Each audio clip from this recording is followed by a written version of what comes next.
एक छोटे से गांव में रामेश और उसकी पत्नी सीता रहते थे।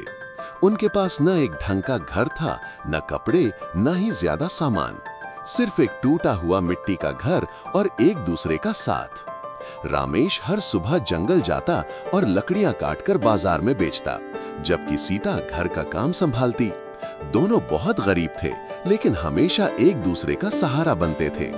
रात को वे आसमान के नीचे बैठकर आधी रोटी बांट लेते और मुस्कुराकर कहते, जब हम साथ हैं तो हम अमीर हैं। एक दिन जब रामेश लकड़ियां बेचकर खाली हाथ लौटा तो बहुत उदास था। ये देख सीता ने अपनी एकमात्र ओढ़नी फाड़कर आधी उसे दे दी और आधी खुद ओढ़ ली। वो बोली, हमारे पास भले ही थोड़ा है, पर हम हमेशा बांटकर जीते हैं। उस रात रामेश ने सपना देखा कि एक चमकता हुआ बूढ़ा आदमी उसे कह रहा है, तुम्हारी नेकी कभी बेकार नहीं जाएगी। अगले दिन जंगल में लकड़ी काटते समय उसकी कुल्हाड़ी जमीन से टकराई और उसने मिट्टी खोदकर एक लोहे का बक्सा निकाला।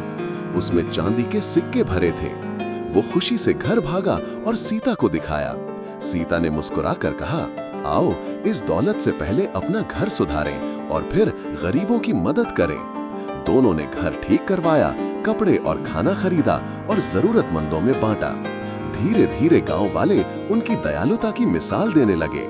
साल बीतते गए और उनका छोटा सा घर हंसी और बरकतों से भर गया। रामेश हमेशा कहता, दौलत आती जाती रहती है, असली दौलत प्यार और बांटने में है। इस तरह जो कभी सबसे गरीब थे वही गांव के सबसे अमीर बन गए, सोने चांदी में नहीं बल्कि सबके दिलों में।